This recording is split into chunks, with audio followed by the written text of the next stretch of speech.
se retrouve maintenant devant le petit four de trempe. Donc j'ai utilisé le petit.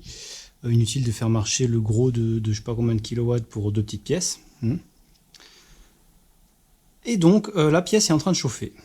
On est actuellement à 735 degrés. Ça monte, donc j'ai mis 870 degrés. Le point de chauffe maximal étant entre 850 et 870 pour cet acier. Sauf que j'ai donc mis le point maximum parce que le temps de sortir du four, aller tremper, ça va perdre déjà quelques degrés. Donc j'ai mis le point maximum, ça ira très bien. Puis ensuite, le revenu sera fait à une température de 160 degrés pendant environ 1h30. Okay, je vais laisser 2 heures. On va dire 2 heures pour être sûr. Une fois qu'il a été 2 heures dedans, on coupe le four et on laisse refroidir avec le four. La trempe se fera à l'huile. Donc ici j'ai mis, vous pouvez le voir, la résistance, pas la résistance, la sonde de température qui prend dans le four ici, donc au plus près de la pièce, c'est important. Si elle est trop de côté, la température n'est pas du tout la même, donc c'est important de bien prendre au niveau le plus proche possible de la pièce. Donc on va bien laisser chauffer la pièce, on va la laisser bien monter à température voulue, et seulement à ce moment-là, on la prend délicatement et on va la tremper. Donc l'huile se trouve juste derrière. Je vais montrer ça à l'extérieur parce que bien sûr je ne vais pas faire de trempe d'huile à l'intérieur. J'ai préparé un pot ici, couvert là. Alors toujours un couvercle de près au cas où ça prend feu, on ferme, couper, étouffer. Et surtout l'huile doit être chauffée. Donc là pour l'instant elle n'est pas chaude, elle est tiède. J'ai déjà fait un peu chauffer, préchauffer avec une résistance chauffante. On la veut à peu près à 100 degrés. Entre 90 et, on va dire entre 90 et 120, c'est parfait. Environ à 100 degrés. Au moment voulu, quand on approche de la température voulue, je vais la mettre à chauffer, la ramener à température. Une fois à température, on fera la trempe. C'est très important pour ce type d'acier. Alors j'utilise de l'ATF, c'est une huile de boîte automatique. C'est clair que pour ça, je ne le fais pas dedans, à cause des vapeurs, donc on va le faire dehors. Le problème, c'est que l'huile de trempe coûte très très cher. Donc c'est environ presque 40 € le litre. Ça fait quand même cher payé pour le peu que je m'en sers. J'ai donc ici à disposition une huile de boîte automatique propre. Et ça fera très bien l'affaire pour cette fois-là. Alors on peut utiliser l'huile végétale aussi, ça fonctionne apparemment assez bien. Mais pour ce type d'acier, je préfère cette huile. Donc je ne sais pas si je vais pouvoir vraiment vous montrer le processus de trempe. Parce que c'est pas évident de faire ça en même temps et filmer.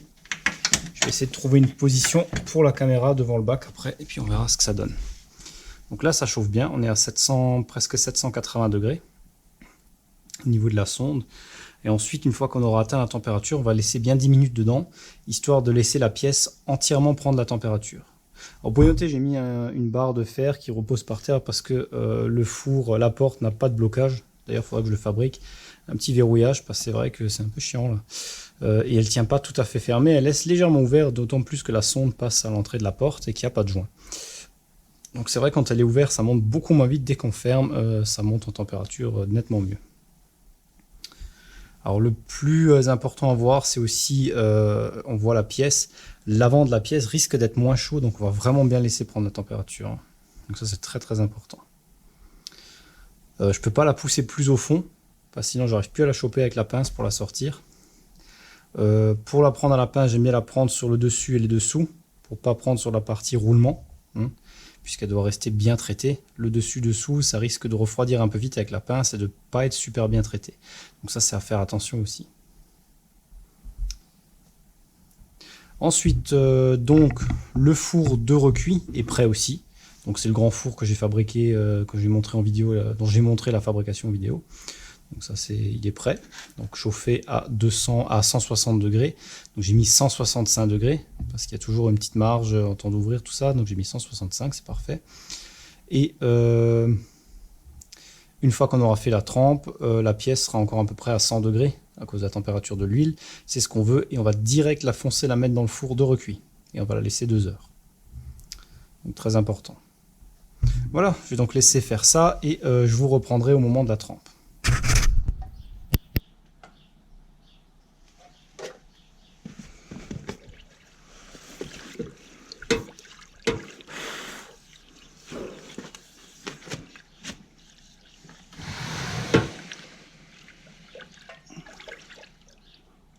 Voilà le processus de trempe.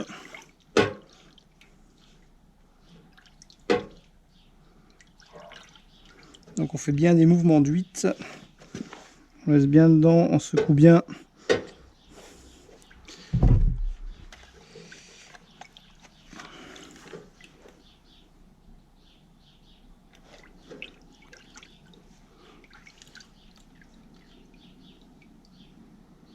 Parfait, 130 degrés.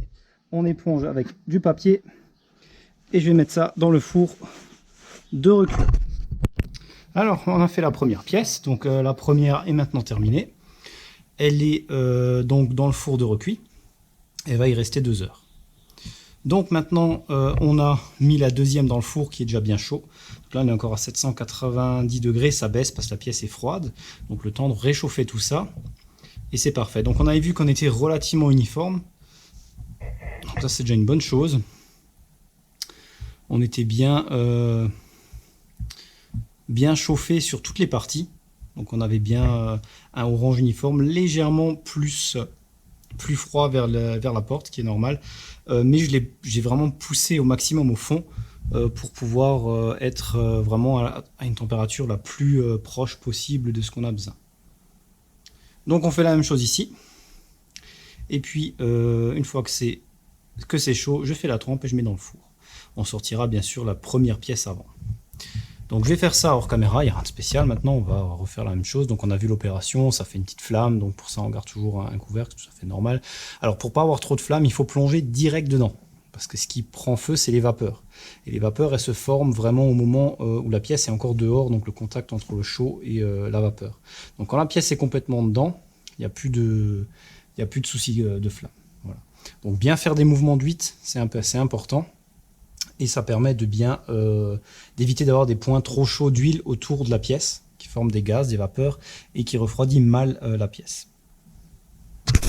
On se retrouve maintenant après la trempe et le revenu. Donc voici la bague trempée et après revenu et refroidissement lent. Donc là elle est un peu plus brillante, j'ai passé juste un coup de brosse métallique. À l'intérieur on voit la texture mat, j'ai pas passé la brosse. Donc c'est comme ça que ça sort du four. Et voilà, donc on voit bien ce qu'il en est. Donc c'est pas mal, impeccable. La deuxième pièce est trempée aussi. Elle est en refroidissement, elle est sortie du four vu que je l'ai fait en 2 fois puisque je pouvais mettre qu'une des bagues dans le four. Donc l'autre a à peu près un quart d'heure, 20 minutes d'intervalle. Donc elle va être bientôt froide. Mais c'est exactement la même chose. Donc on a vraiment eu un super résultat. On peut tester la trempe bien sûr avec une lime. Et on voit bien hyper dur. Hein. On sent vraiment la lime ne mord pas, on enlève juste le noir qui est au-dessus, c'est tout. Ok, c'est vraiment impeccable. Donc le noir, c'est juste de la croûte due à l'huile. Et l'oxydation, on peut le poncer par exemple pour vous montrer. Là, donc ça s'enlève, hein. Bon c'est assez épais, mais ça sera enlevé à la rectification. Puisqu'on va tout rectifier, sauf les parties chanfrein, les rayons ici qui seront pas rectifiés. Le dessus, c'est pas une nécessité, mais on va le faire pour la beauté de la chose, on va dire. Puisque voilà, ça va en même temps et ça coûte rien. Donc ça, il n'y a pas de souci. Donc le rayon, c'est comme ici, pour vous montrer sur le roulement d'origine. Alors, on voit bien les chanfreins et les rayons sont d'une autre couleur. Ils sont plus sombres, ils sont noirs. C'est tout simplement le reste de la trempe. Voilà, comme ici, tout est noir et les parties trempées vont rester non rectifiées, vont rester noires. Voilà, c'est pareil que là. Alors effectivement, c'est pas tout à fait pareil parce qu'on j'utilise pas la même huile.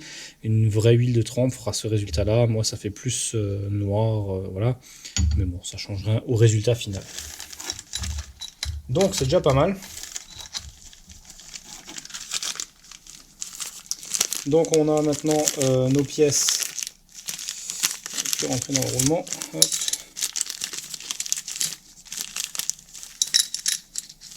On a déjà une bonne partie du travail qui est fait.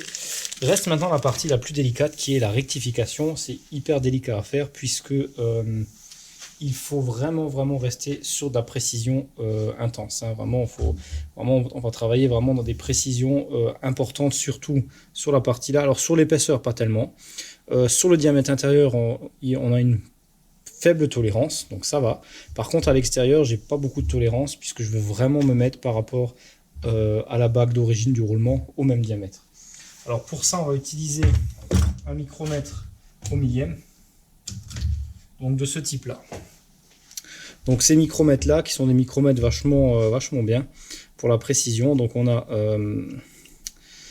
a ici, on peut le voir là, une aiguille avec des graduations à 2 millièmes, donc 2 microns. On peut voir l'aiguille en bougeant ici, voilà, en appuyant ici. C'est comme un comparateur en fait. On peut lever l'aiguille ici. Et ça permet de faire de la comparaison aussi. Donc c'est-à-dire qu'on va mettre notre bague d'origine, on va la mesurer, se mettre à 0 ici, bloquer ici, et on n'aura plus qu'à remettre la nouvelle rectifiée, à chaque fois vérifiée, jusqu'à ce qu'on soit à 0. Voilà.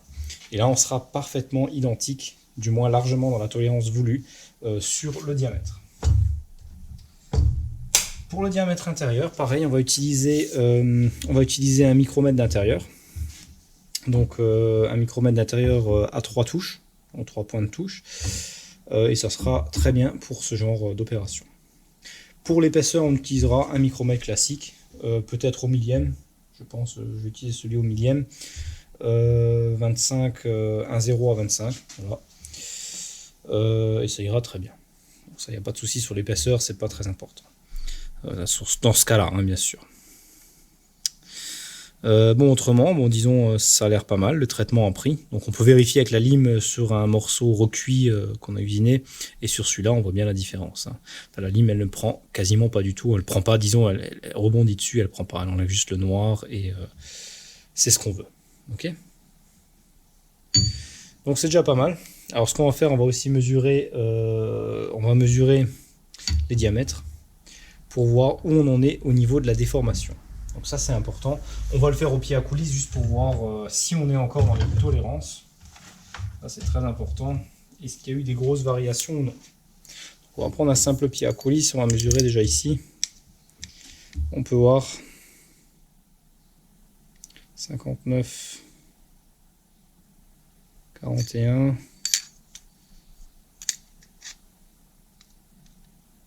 C'est vrai qu'il y a eu pas mal de déviations. Hein.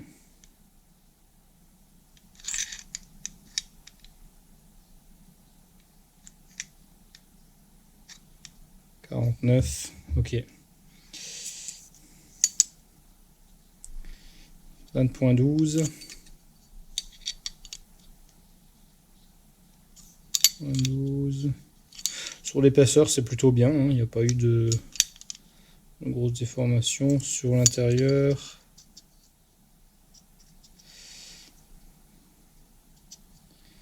« 76, c'est impeccable. Là, par contre, on a beaucoup moins ici. Ça a quand même bien déformé. Hein. Alors, je vous reprends parce qu'on a un petit souci. Alors, j'ai ici la deuxième pièce maintenant, qui est impeccable. Et la première que je vous ai montrée avant a subi une grosse déformation, une grosse ovalisation. Beaucoup plus que ce que j'avais prévu. Le résultat en est que si je prends ma dimension au point le plus petit, qui est ici, on est à 59,40. Et là, on est en sous-cote, puisque je veux 59,45 une fois rectifié. Donc là, ma pièce est pas bonne. Donc il va falloir la refaire. Là, vraiment, il n'y a pas le choix. Là, elle est vraiment ovalisée. Alors pour l'intérieur, les dimensions sont bonnes, l'épaisseur, tout. Il y a juste la partie extérieure qui est pas bonne. Effectivement, on est bon ici, et plus on vient ici, plus on réduit, voilà. On arrive au point bas. 41, 40, 41, voilà. 59, 40. Donc ça, c'est une pièce qui ne pourra pas servir, malheureusement. C'est bien dommage. J'avais laissé quand même pas mal de surcote, ça aurait dû suffire. Alors je ne sais pas pourquoi elle s'est tellement ovalisée. La deuxième qui est identique, Donc là j'ai laissé la même surcote et tout, est parfaite. Celle-ci, il n'y a pas d'ovalisation excessive, il y a de l'ovalisation, ce qui est tout à fait normal. Mais au point le plus bas, je crois qu'on est à 50. Point le plus bas, il est à 59,57 je crois. 58.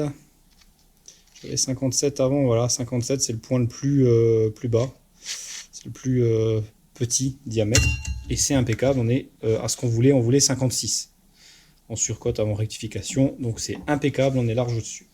Pour le diamètre intérieur, c'est super aussi. On voulait 49,65. Et une fois rectifié, on veut 49,75. Approximativement. Hein. On peut voir qu'on est toujours... Alors ici, on a un tout petit peu plus, comme on peut le voir ici. Mais c'est pas vraiment un souci, puisque 77, ça sera ma cote maximale. Voilà. C'est vraiment ce que je peux faire, puisque mon axe n'est pas usé à ce point-là. Donc je vais faire une cote à 0. Voilà, donc je suis à 0,79 et 0,82 sur l'autre. Donc je suis bon. Dans la dimension là au minimum. Donc ça, il n'y a pas de souci. Elle sera bonne. De ce côté-là, je me fais pas de souci. Donc résultat, là aussi sur l'épaisseur, on veut 20 au final. On a 16 centièmes, donc 1 dixième et 6 centièmes en plus. C'est super. Bon, c'est pas bien grave. On va donc refaire une autre pièce. Alors juste une, celle-ci est bonne. Le truc... Alors, le truc vraiment qui m'embête, c'est de devoir refaire de la pièce. Il y a un autre souci sur cette pièce que j'ai remarqué après. C'est ici le rayon qu'on a ici. Alors, le rayon, il est trop grand. Alors, je l'ai fait pareil que l'autre cône, que l'autre roulement... que j'avais, mais je me suis rendu compte que c'est une erreur, parce qu'on peut voir ici, on voit bien où le roulement viendra, et ici le diamètre suivant. Donc il va venir en buter sur ce diamètre. Ce diamètre est relativement petit, et avec le chanfrein que j'ai actuellement ici, je passe par-dessus légèrement cette partie. Je passe légèrement, je passe, vous voyez la caméra. Je suis trop limite, c'est-à-dire que mon chanfrein, donc la partie plate ici, la partie plane, ne viendra pas en contact avec l'épaulement ici. C'est la partie arrondie du rayon qui va venir en contact, donc l'épaulement sera placé trop bas, même si c'est très léger, mais c'est pas génial. Celui-là, il n'y a pas de souci, j'avais fait un arrondi beaucoup moins important sur celui-là, donc il est juste bon, c'est impeccable. Par contre, l'autre n'est pas bon. Donc, je vais refaire la pièce avec un arrondi plus fin, comme ici. De ce côté-là, voilà. Ça, il n'y a pas de souci, c'est impeccable. Celui-là est bon. Voilà, cette pièce sera bonne, il n'y a pas de souci. Donc, c'est déjà pas mal. On peut en réutiliser une quand même. Celle-ci est bonne, c'est déjà une très bonne chose. Le seul truc, c'est que... oui, celle-ci est bonne, il n'y a aucun souci. Donc le seul truc à faire maintenant, c'est voir pourquoi ça s'est autant déformé. Alors j'ai plusieurs hypothèses. Donc déjà, dans un premier temps, la nouvelle, on va la faire en surcote bien plus importante. Donc je vais passer carrément en surcote ici, donc pour tout ce qui est, j'avais voulu en diamètre extérieur 56, je vais passer bien à 70. Comme ça, on est sûr d'être dans la bonne cote. Même s'il y a plus à enlever, plus à rectifier, c'est toujours mieux que de devoir refaire. Et c'est une erreur, hein, voilà. Donc si vous faites une pièce, faites-la bien en surcote, quitte à rectifier plus, plutôt que de devoir refaire la pièce. En tout cas, ça m'embête beaucoup plus de devoir refaire la pièce que d'enlever un peu plus à la rectifieuse, hein, ça c'est clair. Donc, on refait, on n'a pas le choix. Donc les surcotes, on va les passer large au-dessus. Alors, pour l'épaisseur ici, non, puisque c'est bon, ça bouge pas trop. Par contre, sur le diamètre, oui. Donc ici, on va passer à 60 pour l'intérieur. Même si là, sur celle-là, c'est bon, mais sur celle-là, on a travaillé, on est à combien au plus large ici? On a jusqu'à 80. Ça serait limite bon pour l'autre axe, mais vérifie à combien on est. Il y a un endroit où j'avais plus pourtant.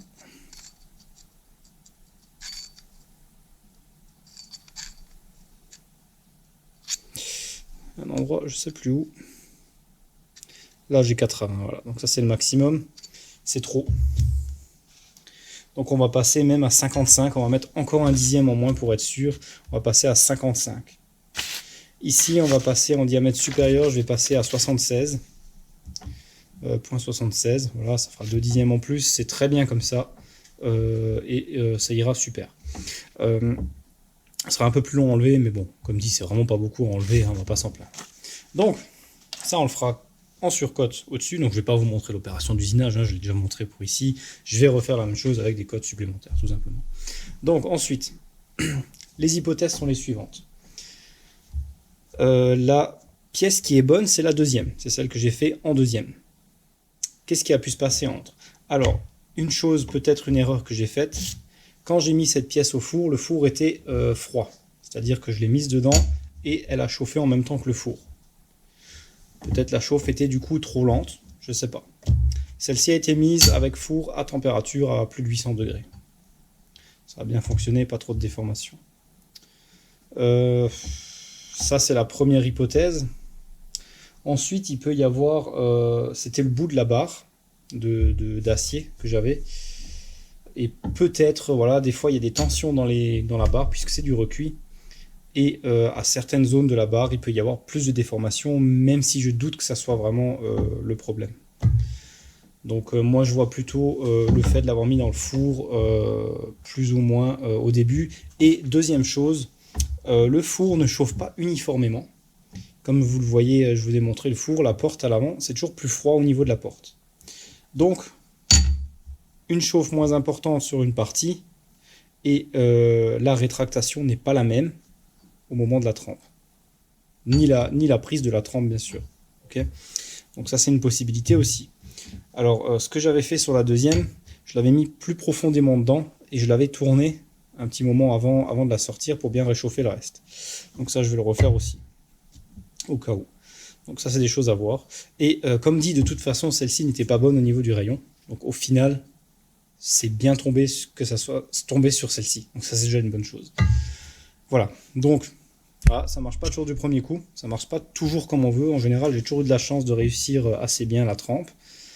Sur ce coup-là, je n'ai qu'une qui est réussie. Bon, ça fait partie du jeu, ça fait partie de l'apprentissage, hein, parce qu'on ne sait jamais tout, de loin pas même.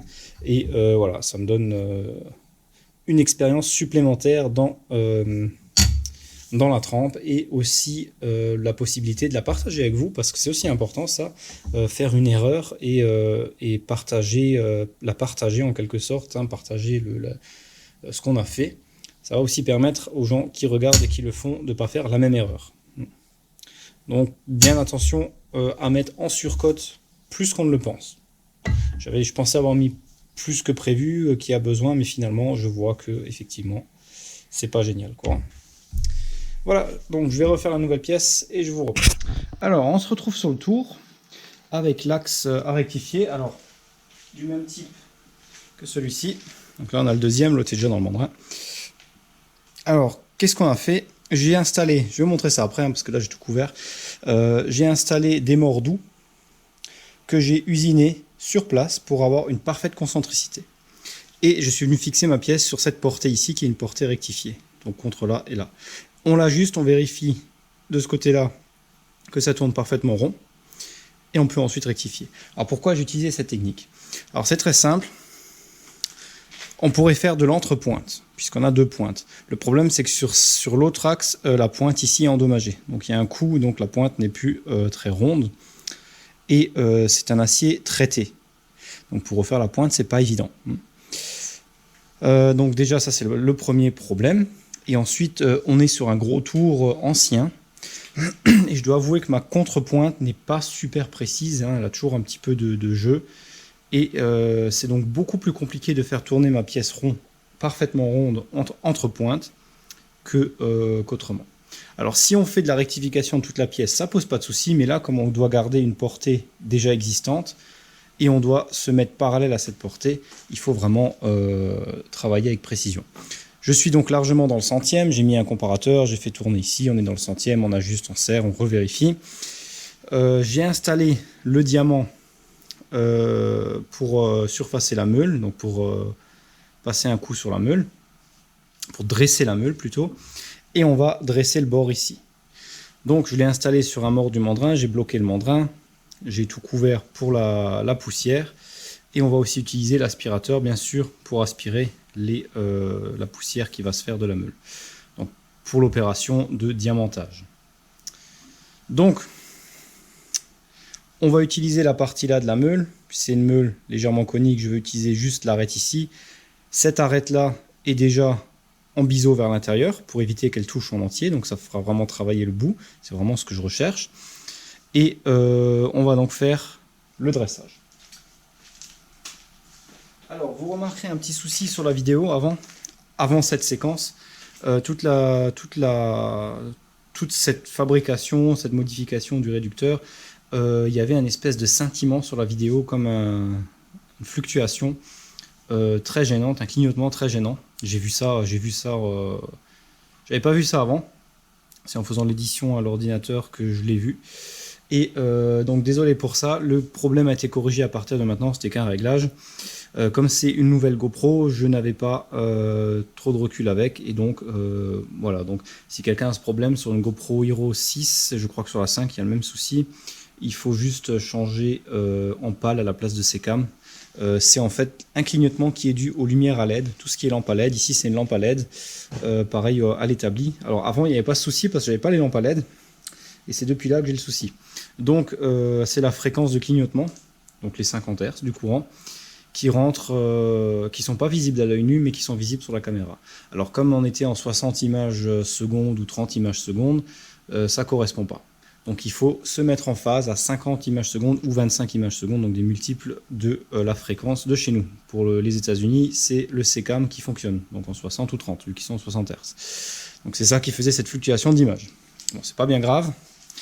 On va maintenant s'occuper de ça. Donc, je vais préparer l'aspirateur. Le chiffon là, je vais le mettre comme ça pour éviter, alors, si je peux le bloquer, pour éviter qu'il se fasse aspirer avec l'aspirateur surtout. Voilà, on va mettre ça là.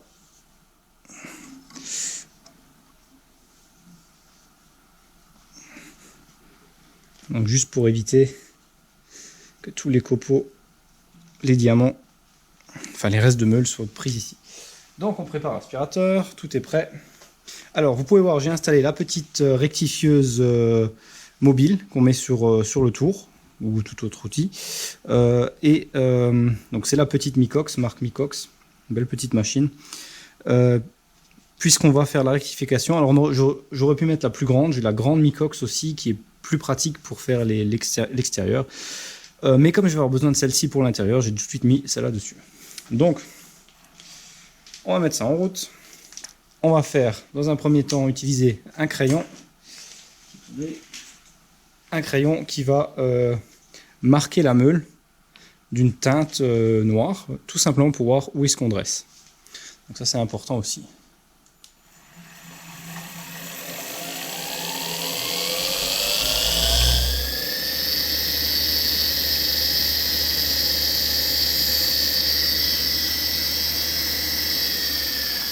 Voilà. Donc là, on peut voir qu'on a fait un dressage, pas un dressage, pardon, une coloration de la meule. Ok. Et pour savoir où on va dresser, parce que la dernière utilisation de la meule, je l'avais mis en biais, donc elle n'est pas dressée droite par rapport à l'axe actuel. On va faire le dressage. Donc pour dresser, on a mis le diamant fixé sur le mort dans un angle de quelques degrés, de ce sens et de ce sens, bloquer le mandrin, et on va faire le passage avec la pointe diamantée.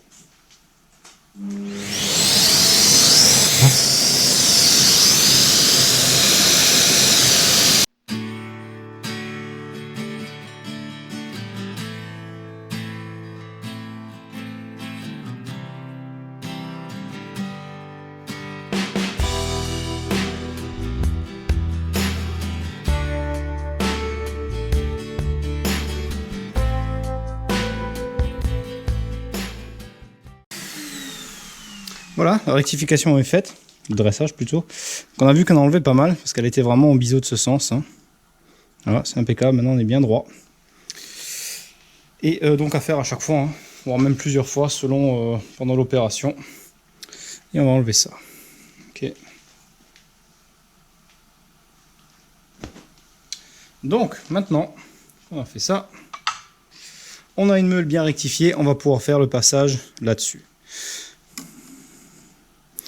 Donc je vous montre comment j'ai fixé ici ma pièce. Donc on peut voir que j'avais mis un petit serre-joint et fixé mon diamant dans le porte-diamant ici, qui est fait maison, un simple trou à l'alésage, et fixé sur le mort. Donc il n'y a pas beaucoup d'efforts, hein, c'est qu'un diamantage. Hein. Et c'est parfait pour cet usage. Donc ce qu'on va faire maintenant, bien, je vais enlever le diamant.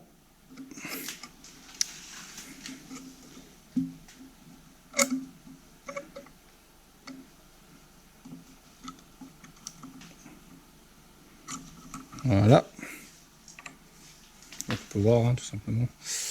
Alors toujours mettre un angle sur le diamant. Quand on l'utilise, on veut le retailler en pointe. Donc le prochain usage, je vais le tourner d'un cran, un quart de tour pour prendre sur une autre facette du diamant. Ça c'est important aussi à ne pas oublier. C'est tout relativement propre. Voilà, on va maintenant pouvoir passer à la rectification à proprement parler.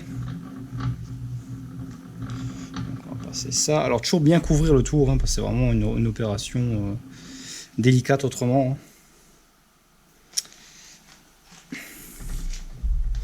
Alors on va, je ne sais pas si on verra quelque chose ici, parce que je ne peux pas vous mettre beaucoup plus près.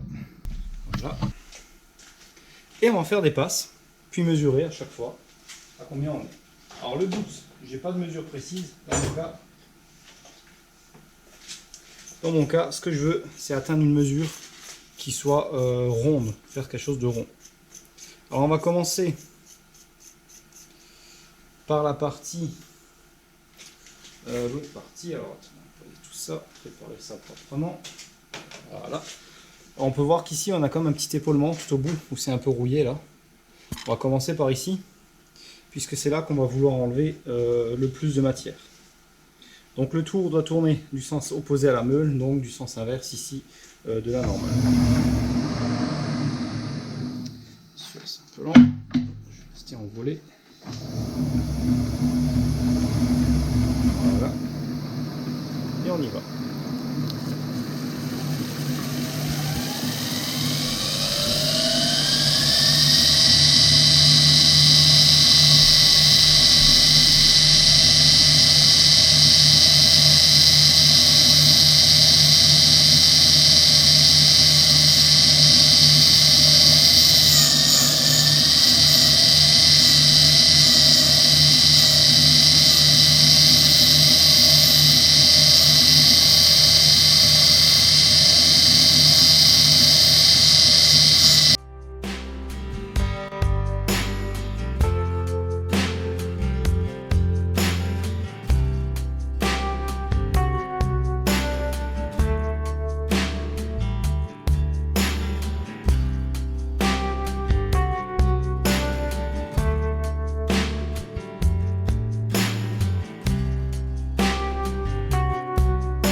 Donc qu'est-ce qu'on note? On note une chose, c'est que la meule commence à toucher à l'arrière. Alors il y a deux possibilités à ça. La première, c'est qu'on a tout simplement un diamètre moins usé ici qu'au milieu. Deuxième possibilité, la plus probable dans ce cas-là, c'est la meule. Alors pourquoi? On est venu utiliser la meule sur la partie avant ici, uniquement. Donc la meule c'est usé, là on voit le trait. Donc ça fait un trait, c'est la rouille qu'il y avait dessus, ça a usé la meule. Du coup, quand elle touche ici, comme elle est un diamètre très légèrement plus petite, derrière ça touche déjà avant. Donc dans ce cas-là, ce qu'il va falloir faire tout simplement, c'est refaire un dressage de la meule. Et ça c'est super important à faire, parce que ça arrive souvent, et c'est tout à fait normal, puisqu'on a vraiment une usure de la meule sur l'avant. Donc il faudra vraiment que la meule s'use uniformément. D'accord? Donc là c'est pas mal. On a déjà repris jusqu'au bord. Et on va faire une mesure pour voir justement si c'est ce problème d'usure avec le micromètre. Alors ici on va utiliser un micromètre au millième. Donc ici On va faire notre mesure. Je vais mesurer comme ça, ce sera plus pratique pour moi.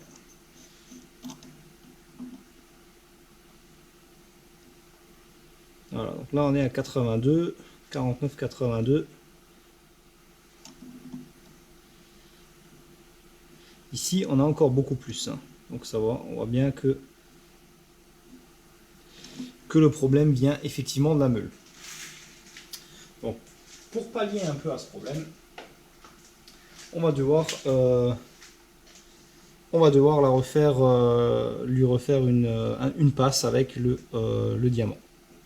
On va faire ça tout de suite parce que ça va vraiment éviter les problèmes de diamètre. Alors pour faire ça, ce que je vais faire, je vais faire ça hors caméra. C'est la même chose qu'avant. Je vais remettre le diamant et je vais faire aspirer bien sûr et faire mon dressage. Donc je vous reprends ensuite. Voilà, la rectification de la meule, enfin le dressage de la meule est refait. Donc passer maintenant à la suite. On va continuer à rectifier.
Donc,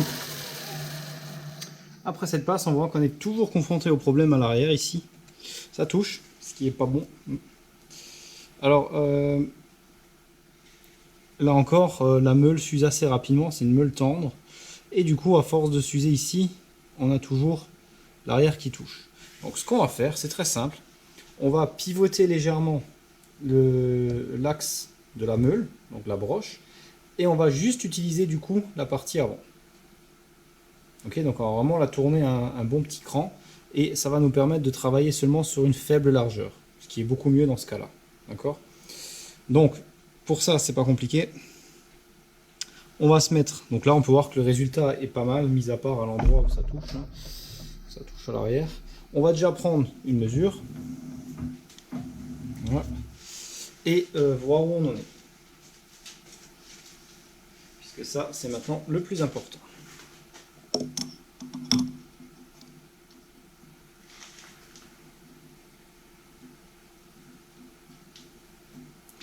Donc on est à 49,77. Ici.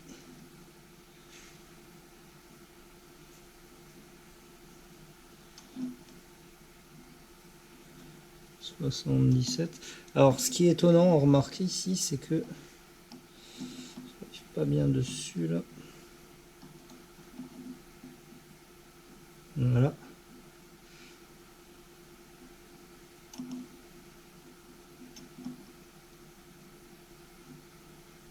77.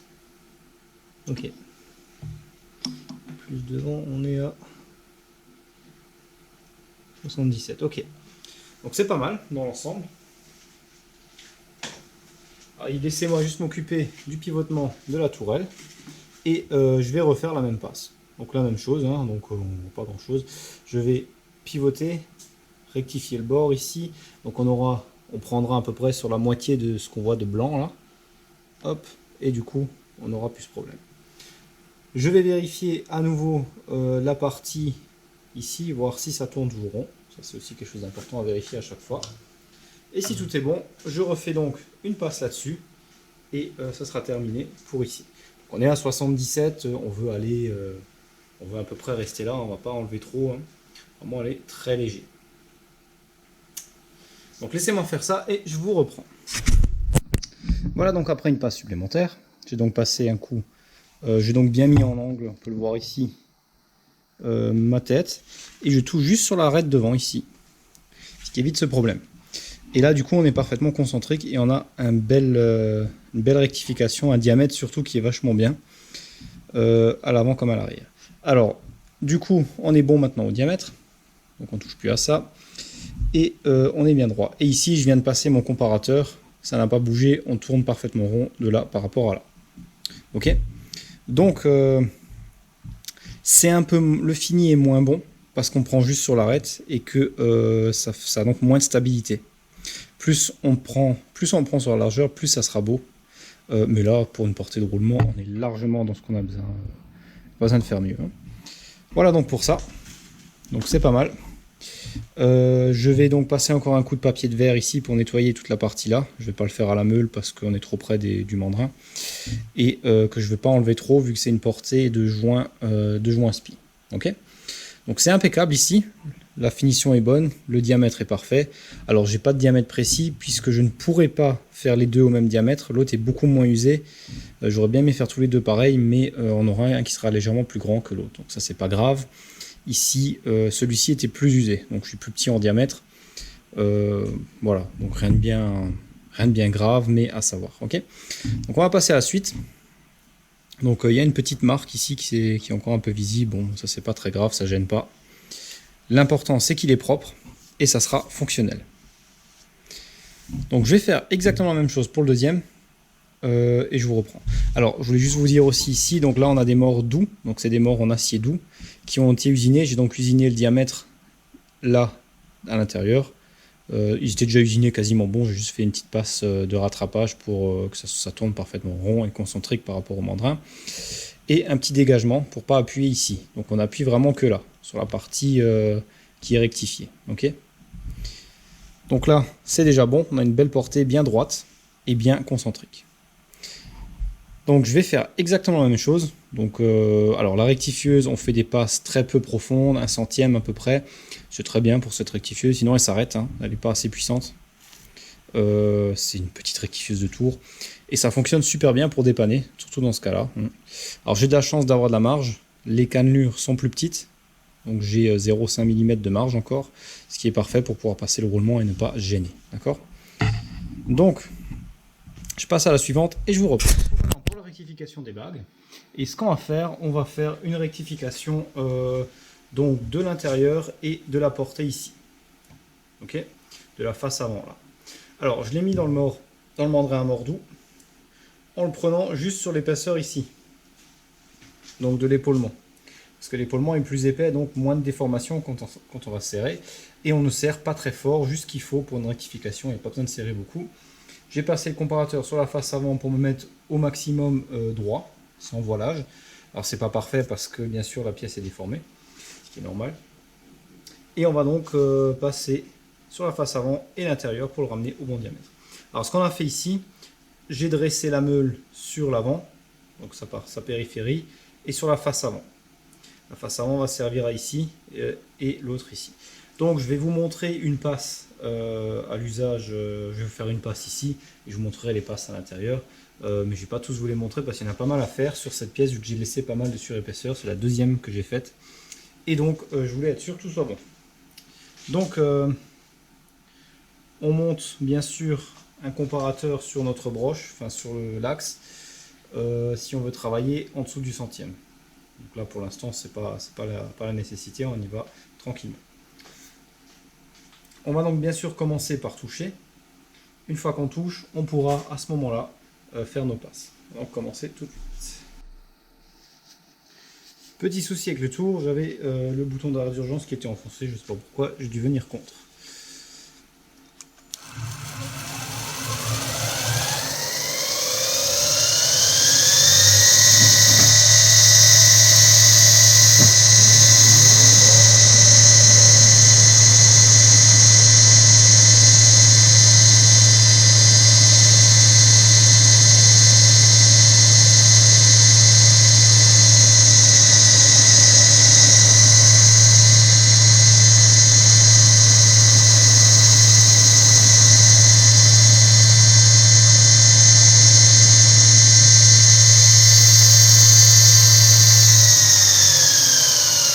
Donc pour vous montrer, on a notre première passe qui a été faite.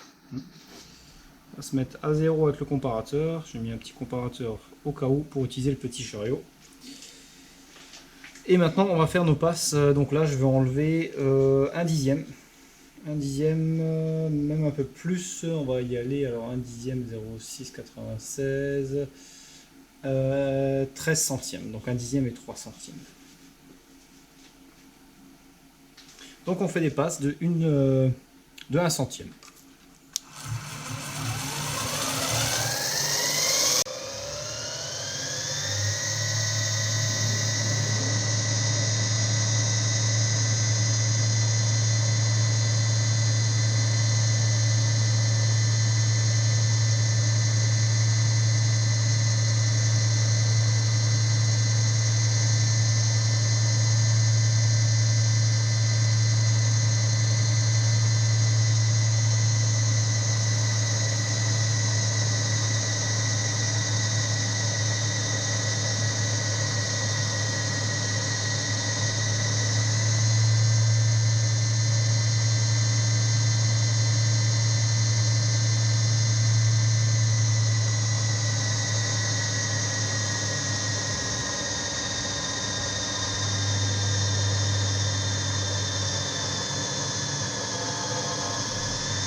Voilà, donc pour vous montrer comment c'est, donc je vais faire les passes, le reste hors caméra, c'est la même chose. Hein. Je viens.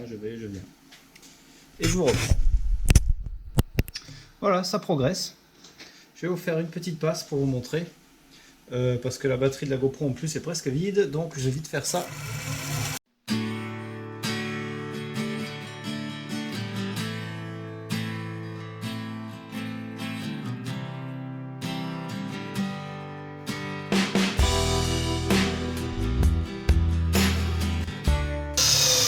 Voilà le genre de passe qu'on effectue. On peut voir que ça prend super bien. C'est très très propre, très beau fini, avec une petite meule là. Donc à chaque passe, on mesure avec l'outil pour les mesures de précision. Donc on enlève bien toute la poussière qu'il y a ici. Voilà. On utilise le micromètre d'intérieur. Alors, on est à 49,73. Donc il reste encore 2 centièmes. On veut 75. Voilà, je vais donc refaire 2 passes, 3 passes, pour être bon, et je vous reprends.